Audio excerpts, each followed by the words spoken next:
Welcome, family, to Conflicts and Conversations. I'm Charles. And I'm Myhisha.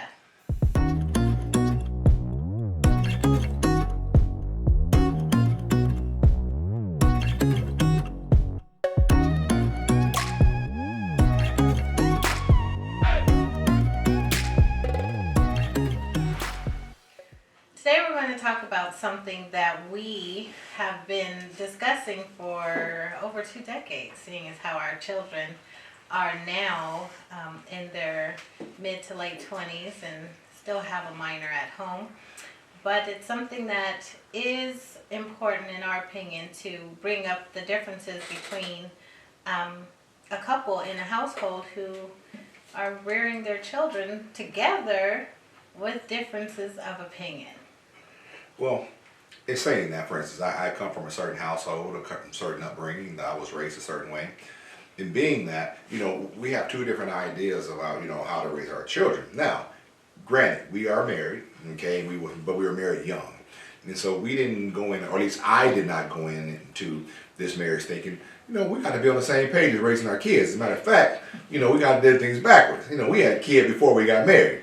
And with that being said, we had two different ideas about how to bring up a child, and then of course we had kids later on. And so at first we didn't come up with a strategy to how we should raise our children, or rear our children. So we just did what we kind of thought best. And sometimes those ideas definitely conflicted for sure. So one of the biggest things, of course, yes, we were not married when we had our first child. We also did not ask each other what we thought about raising a child. Correct. Were there any goals that we had for this baby? Did anybody think about education? Did we think about sports or extracurricular activities like music or arts? Did we think about any of those things? I actually started to as soon as I realized that I was going to be a mom. There were all these things that came rushing through me, like, I have to start planning for this. I have to start figuring this out. I have to find people who've already done it because I'm going to need help. What were you thinking? I was 20. I was thinking about sex. and so if I'm being honest, right, we want to be honest on this show. And sometimes, I don't want to say you get caught up. She definitely was my girlfriend, but I wasn't planning on having kids that young. And, but you're doing the things that you're doing. And, that was my thought process. So I didn't necessarily think about, well, when I have a child, I'm going to do this, I'm going to do this right here. I didn't think about any of that. I was just thinking about, having fun in the moment. And of course, having fun in the moment have consequences. Now, whether you view them good, bad, or indifferent, there's still consequences of your actions. And I'm saying that because, see, my child, to me, I love having my boy. My boy was my first child.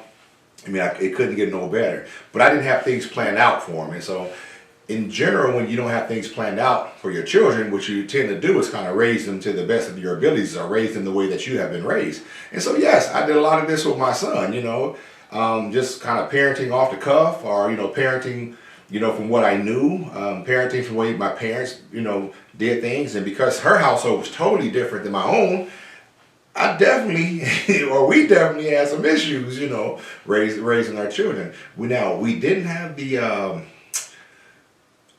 understanding, we can change this. We can come together, talk about how we're going to do this differently going forward. And we didn't do that right away. And so, like she said earlier, it definitely caused some conflict. And the reason I'm saying is because I think about how I was raised. I was raised by an old school man's man, Southern guy, and my dad was awesome, in my opinion. But my dad had his own ways. I look back and I laughed about him even when I was young. I'll never forget. I was probably about 9 or 10 years old, right? And I was right.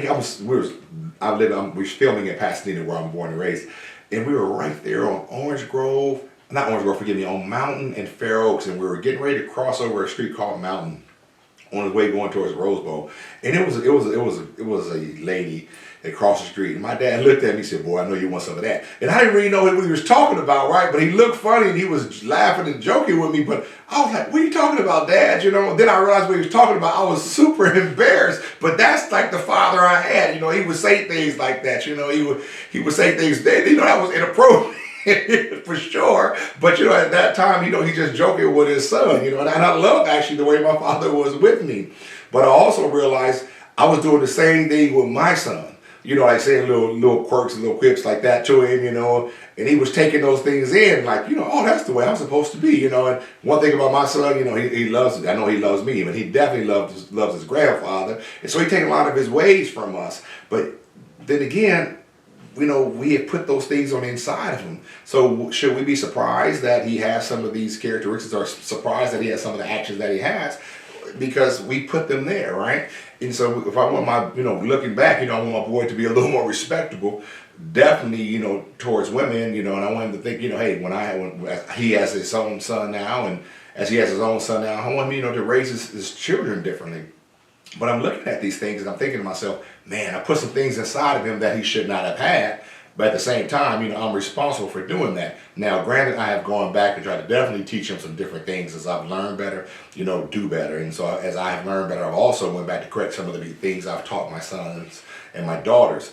So thinking about that, my wife would have never, ever have, taught him or said some of the things that I said to him. But that's just the differences in our upbringing. Right, like fast forward from pregnancy to kindergarten, when our son got in trouble and you got called because of those little things that you've been putting inside of him, people walking across the street, you and your dad saying things to him, he thought it was quite funny to have all of the girls line up on the gate at school and turn around and shake their butts in front of him, and he was telling who was shaking it the best. Well, of course, I didn't get called because God is so good that he had the one who did it, who showed my son, had those funny moments with my son, to be called into the principal's office and explain where his son got this information from for him to be performing what he learned at school. Well, granted, I'm a young guy. Okay, so my boy couldn't have been more than 4 or 5 years old. So I'm only like 24 years old, okay, and I got this 5-year-old son. And I get called to the school one day, and so he's in kindergarten, right? I think it was kindergarten. Yes, it was kindergarten. In kindergarten, right? And so I get a teacher, I can definitely see she's very upset. And so I said, okay, I come into school and I can see Charles turns around, he looks at me and puts his head back down and faces back into the corner. So I knew whatever he did, it was wrong. And so as I go in there and talk to the teacher, what the boy did, I couldn't believe he did this. But this is exactly what happened. So he was telling the girls to line up on the wall and to shake it fast. I don't know if you guys remember the song. From Shake It Fast, Watch Yourself. And so that's what he was doing. And the girls were doing it. So, of course, the teacher caught him doing that, and he got upset. She got very upset. And so when she told me, I was like, oh, Charles. In my mind, on the inside of me, I'm like, my boy's right, you know what I'm saying to you. But in my mind, like, you can't do that at school, right? This is just honest truth. That's what happened. I'm laughing about it because it was terrible. It was so terrible. But at that point in time, I was like, at least my boy's good. Maybe he all right. And now I look back like, absolutely, Charles. You don't teach kids those type of things. I didn't teach him, actually to line those girls up and put them on the wall and shake their butt in front of them. I didn't teach him that at all. But then again, I'm letting him listen to certain things. He's listening to the music I'm listening to. He's taking in the things I'm saying with my boys that surround me. And because he's taking in those things, he's actually learning from them. Even the way he was talking, as he got older, he would say some things, he would sound just like me. So I definitely know he's taking those things in because it's coming on the outside of him. So looking back at that story, I kind of try to giggle about it to keep him crying about it, but it is what it is. And so in saying that, we got to be so careful, what we allow to come into our sons and daughters, what we are doing. Because it's so important, it's easy to say, don't do this or don't say these things. The truth of the matter is if you're doing it in front of them, they're taking that more in based on what you do rather than what you say. So, do what I say and not what I do is not a good statement at all because the truth of the matter is just does not work. It does not work one bit, as a matter of fact. No, it doesn't, because our kids will definitely tell us, well, you said this, but you did that. So I didn't know which one to do, so I did what you did. And I shouldn't be in trouble because you did it too, Dad, or you did it too, Mom. So, or even when they say something we said. That's true. Right? That's true. We were talking to our oldest daughter just the other day, and she was like, we said, as we were becoming Christian, working our lives, changing our lives, I used to go back to my kids and say, hey guys, is there anything I'm doing that I'm doing myself that I'm telling you guys not to do? And my daughter used to say, sometimes Dad, you would say something but not follow through. And so it basically said you wouldn't keep your word on certain things. And I thought to myself, wow, I don't want to be that type of man, but yet I'm still exhibiting that behavior because it's easy. And she just said something very simple to me. She said, well, you told us we was going to Disneyland, and then you just take us down to downtown Disney. That is nowhere close to Disneyland. I mean, it's not Disneyland at all to me. We think we're going to go in the park and ride rides while you got us walking down by downtown Disney. It's not one and the same. I said, oh man, I didn't think about it like that, and I should have been more certain with my words, but that's exactly how she took it. Like, you're not holding to your word. And so looking back on those type of things, I know it's so important to not only keep your word, but hold fast to it, meaning that, once you put it out there, you be so careful to follow it and not to break it. Because there's so many times in my life, even when I was young, even me loving my parents, I was used, we say a certain thing, or they say a certain thing to me, and sometimes that certain thing may change. And one thing, if it changes, then bring it up to your children, right? Because things happen, right? Circumstances change, things like that, and I get that. But when you don't say nothing, then you say, oh, no, we're not going to do that. Or no, we're not going to go over here today, even though, you promised something. Because really what you're doing is you're hurting the child, right? And I think, well, my dad is not keeping his word. That's exactly what's happened to me. And so now I'm saying things to my kids, and my kids are like, oh, whatever. Because now they don't think I mean it. And that's important that that we do mean what we say, especially when it comes to our children, because we want our children to take our words, and hold fast to it, because we want to be able to count on it. And that's just not with our children, but that's with anyone in life. And now, as I look back, the goal of it, or look back and look at where I'm at right now, the goal is to be congruent in all those ways, right? And so, in saying congruent, be the same. I don't care where you're at, whether you're at work, whether you're at home. I say be the same. The behavior, the thought process, your word, keeping your word should be one and the same. I mean, you're not acting a different way at work than you would act at home. If you're respectful, you're humble, you're congruent at home, you should be the same thing at work. As I hold on to that or think more about that, we should be that same way in every area of life, in my opinion. Yes, so that's where this is coming from, because one of the biggest things for me, like I said, when I was pregnant, I started to think about long term, like, what does this picture look like? Because I had never thought about having a kid, to be quite honest, and I had never thought about it at that age, being 20, getting ready to turn 21. That was really like, what do I do? And how I never envisioned it. So for me, mapping out this person's life, not knowing if it's boy or girl, didn't matter. I know that I wanted them to have 16 years of school, meaning K through 12, then to have at least 4 years in higher education. Then I was like, you know what, whatever happens, happens. But I was just going to do my best to get them educated, know that they were loved, supported in whatever their choices were, as far as becoming more rounded and exposed to things that they wouldn't have just being at home and just at school. Well, our conflict, you and I conflict, my conflict with you and your conflict with me was how different we were in that. Like, you were like, well, go do the school thing then. Okay, well, they wouldn't do that. Well, then you sign up for it then. I'm like, well, Charles, this is what we are supposed to be doing. You're like, no, you want them to go and play that? You go play that with them. You go do that. You want them to have that, figure out how to buy it then. And it's like, Charles, this is our children. Our children want this. So it was difficult, because I saw that this person needs this in order to experience this. And you're like, why do they need to experience that? Well, I was raised differently. I mean, like, so for instance, my father, he dropped me off at practice. I didn't have to, that he wanted me to play football and baseball, but what he did was he dropped me off to practice. So I either dropped off to practice, or for baseball, I would walk to practice, right? Now, I'm bringing that up because it wasn't like he stayed there with me all day doing practice. Sometimes, most of the time, I would get the ride back from the coach, or my dad would come pick me up. But it wasn't like he stayed there with me, watch over me practice. Even on my games on Saturday, my father always works. He worked on Saturday, so he could see a lot of my games. And so he wasn't heavily involved in my sports, like, where you have to always be there, you want to watch every game. I didn't grow up like that. My father used to always tell me, hey, if you want more, then you do more. Okay, if you need to do more than what everybody else is doing if you want to stand out. And he would just tell me. But I am the one that has to act it out. Now, my dad was very good. If I needed to do something extra, like for instance, if I need to run or can get more conditioning, he would absolutely take me to run. He would run with me some nights after he got off of work, and I remember those things because those things helped me and helped energize me, to do the things that I did. But looking back, he didn't go to every game.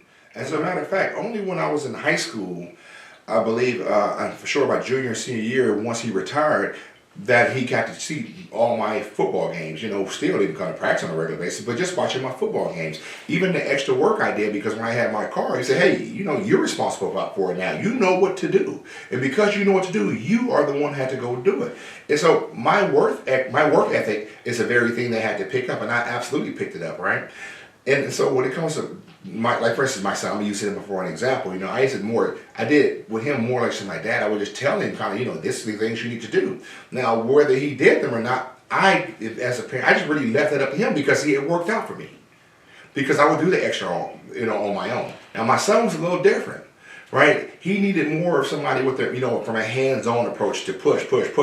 And I didn't have that in me because I didn't think it was needed. As a matter of fact, I just said, well, son, you don't have really the heart for the game that I had. And I used to really think this on the inside of me because he wouldn't put the extra work in on his own. So that was my thought process. And because I didn't think he had that kind of heart on the inside of him, I wouldn't spend the extra time that he really needed. And later on, finding out from him, it bothered him that I didn't do those extra things. But then again, I didn't think he needed those things because of the way I was raised. I mean, I can even look at how I did my own schooling. Once again, I was the kind of kid that I would do my own homework. I would do my own projects. I didn't use my parents for a project past 5th grade. I just did everything on my own. I figured it out. Went to the teachers. I was the kind of person that kind of thrived doing that, and I came out okay. But I do realize the kids are different, right? I can't treat every kid like I came up because they were just different than that. But my thought process as I was raising them, especially the older ones, that was my thought process. Like, so why would you do everything for them? You're gonna make them weak. I'm just being honest, right? You're gonna make them depend. Have to depend on you. You're gonna enable their own behavior. I do understand all the kids are different, but that definitely was my thought process. Where my wife was like, "No, you got to have more of a hands-on approach." I'm like, "No, you don't. No, you don't. Right? Like, what are you doing? You jacking them up. And then when I look back and say, "Oh, okay." Like now, as the kids come back, they can be a little frustrated with me about certain periods in their life where, "Oh, Dad, you didn't do this. You didn't do this right here. You didn't do this right here." And my thought process, well, you didn't do this either. And so I realize there's probably a balance. Probably. I'm sure there's a balance to working all this right here. For sure, looking back at it, you probably don't even put me like that. But there's a balance in working with all this right here. But I didn't look for the balance. I just took what I knew, and kind of how I was raised up, and I thought that was enough because how I was raised up did get me to a certain level. I did play D1 ball.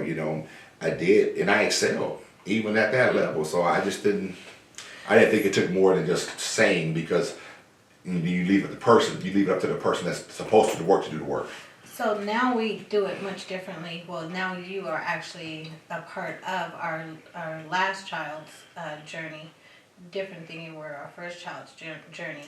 However, in that same process, there were a lot of things that I think we learn to do now.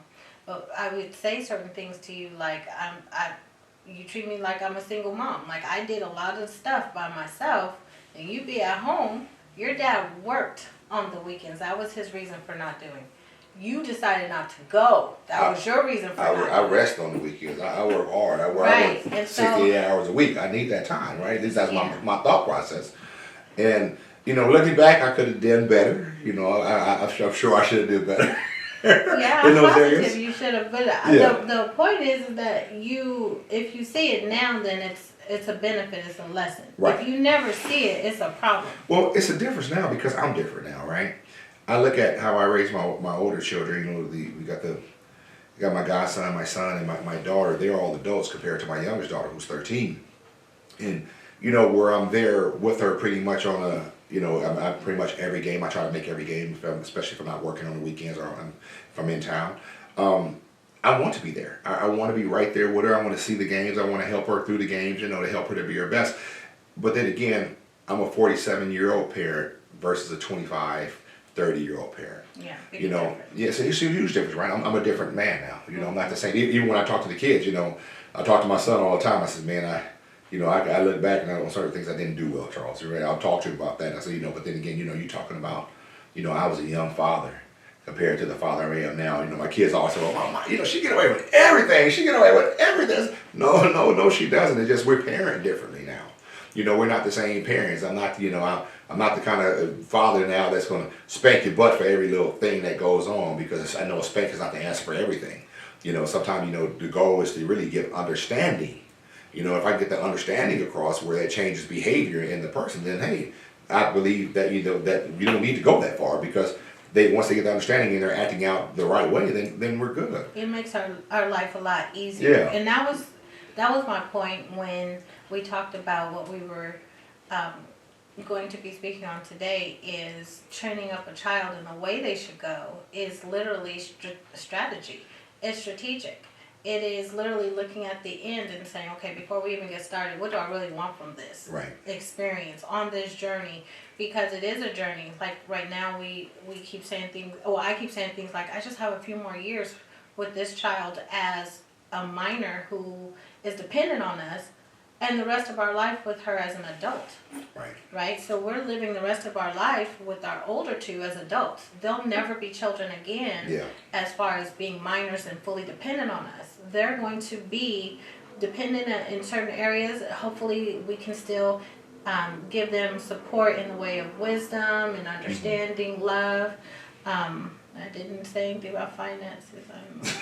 Pay attention to that. So, but anyway, the point is that I would like to honor the journey that we're on by giving certain cues to, okay, you have to take care of this on your own. We're going to be here on the side of you or behind you, supporting you, but we're not going to be doing it for you. I think a lot of the journey for me with the first child was, I need to be right there and make sure certain things were done. And I think that's what you were rejecting, because it's like, why are you doing everything for him? I'm not doing everything for him. I'm just doing it with him.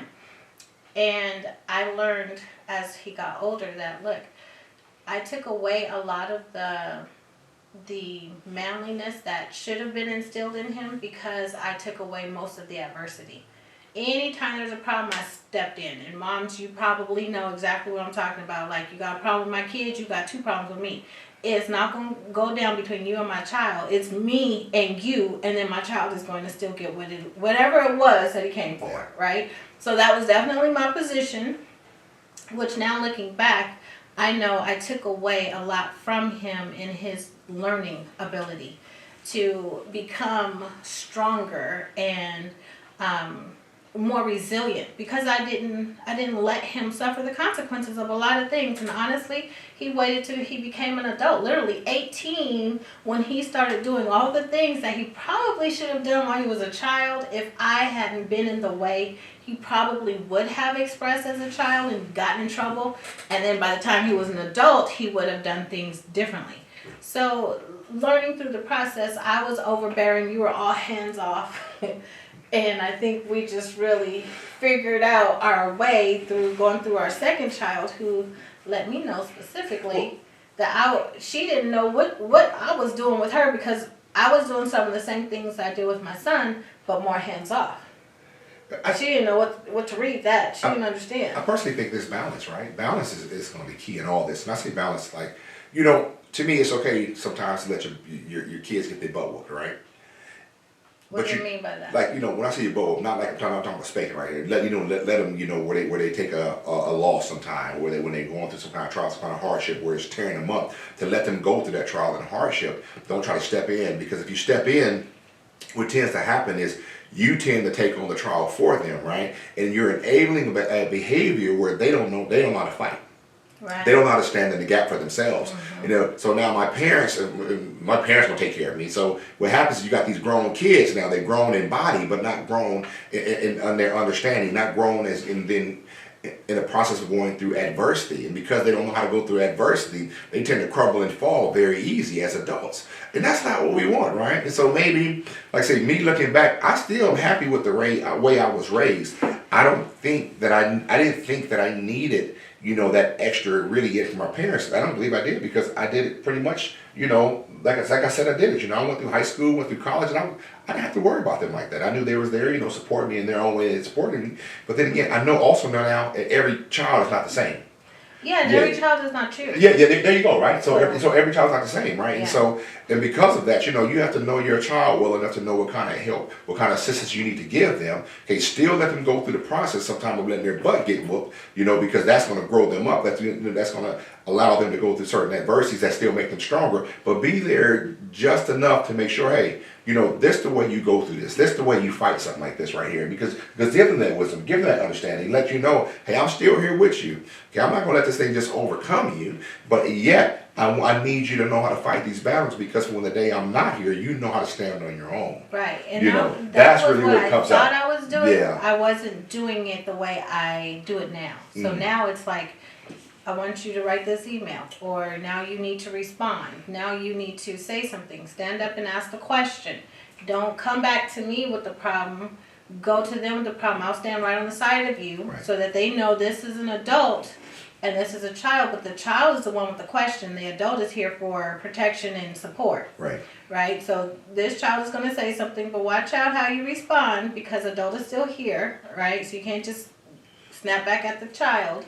And the child is going to say it with respect, because remember, mom is here, so we're not going off, into some other area. We're not doing that. So what we're going to do is teach through practice, right? So we're going to practice this. So that way, when mom and dad aren't around, we know that our child knows how to speak. We know that they will speak with respect and honor. And they will be dignified within themselves, knowing that, look, I can go and I can actually address something without having my parents around, and also without feeling like I will be attacked by somebody who's in authority. Correct. I can still have enough. I have enough within myself to go out there and challenge the challenge. Right. And I'm okay with that.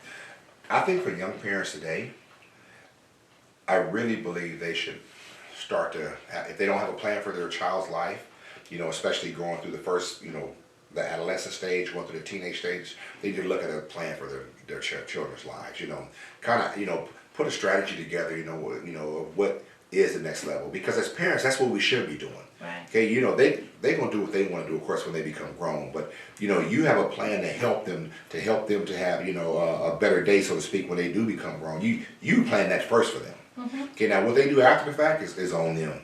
But while they're growing up, you set them up to be successful in each and every way you can. So I definitely believe now, having a plan for your child's life, hey, before you have children, or if you have young children, or even if they're teenagers, it's never too late to get involved in where you're helping them.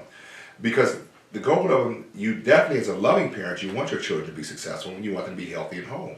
And the more you can speak into their lives, the more you can help them in their areas, not just schoolwork areas, but how to live your life areas, finances, relationships. Teach them about these things, because that's what helps them to be whole in life. So when the first time something takes bad, something goes bad in their life, they break down and fall out. Scripture tells us right away, if you faint in the day of adversity, your strength is small. But sometimes we have helped our children to faint because we've done everything for them. Now something happened to them as adults that they can't even stand. They've fallen out, going crazy. It's amazing how much we've taken away from our kids simply because we've protected them. They've been in a what you call a shell. They've been in a vacuum their entire life, and once they go out of that vacuum, they can't stand on nothing. So I think it's important that you put a plan in place for them to help them be successful. Follow through with that plan as best you can. And give them the things like Myhisha was talking about earlier. Train a child in the way they should go. When they're old, they will not depart from it, because hopefully as they get older, they remember the training that you taught to them, and then they have successful tools to lead them through the rest of their lives. My opinion. Because I think it's really cool when our older children come back and say, "Mom or Dad, guess what? Remember when you did such and such, and you taught me how to say this or to do that? I just did it and it worked out for me." Yeah. And it's like, oh, Thank you, Lord, because you remembered some of the things that they come back and tell me, I forgot I even did or showed them. But because they were with me all the time, they learn by seeing me do anyway. So with that being said, it's really important that we're paying attention to what it is we're performing in front of our kids, because they will go out and perform it as well, just like Charles in kindergarten. They will do it as adults too. So it and another thing that I would like to remind us all of is it's actually a great thing, because I know some parents are like, do what I say, not what I do. See, the hard part for that concerning me, what I believe is that when a child emulates me, I think that it's really cool. The reason why is because I realize they're paying attention to me. We only copy what we think is good, right? So obviously my children think that what I'm doing is good. My son thought what his father was doing was good. And it wasn't until he was like 17 years old, and 16, 17, and he said something at my parents' anniversary party, and he said, Dad, I've always wanted to be just like you. I love to dress like you. I want to talk like you. I wanted to be tall like you or taller than you. And on the microphone, and I just thought, wow, it's something, because he had really been acting that out the whole time. But I wasn't really seeing that, because I felt like I was doing all of this stuff. So for moms, if you don't have a husband at home, or the husband is still young, right? Like the situation I was dealing with, it's okay for you to intercede and ask for help concerning your child. Because what I didn't realize is that the power of a praying mom is real. As my son was growing up, the Lord had kept placing men who were literally able to be there at each step, until my husband was able to see his way there. And eventually he did, of course, we know that, but in the meantime, there was always men who were like wanting our son to be a certain way, to have certain standards, and they were willing to protect him, because they were like, you can't do it, Myhisha. Charles out working. Sometimes Charles wouldn't even be in the state. So for me, I'm grateful that the Lord did do that. I didn't put it into perspective until later on. Now I'm looking at my grandson.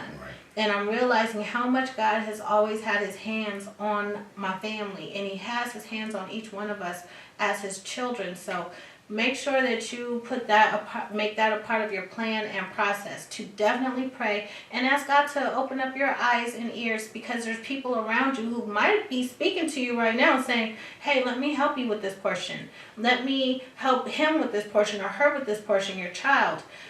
Whatever it may be, and you may be rejecting it like I was, or not even giving acknowledgement to it. So make sure that that's a part of it too, because that is a great benefit, and it does take a lot of stress off of mom as parents, or dad as parent.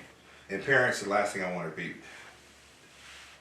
don't get down on yourselves for making the hard decisions with your children. And what I mean by that, sometimes the children don't like the decisions we make, on them or for their behalf.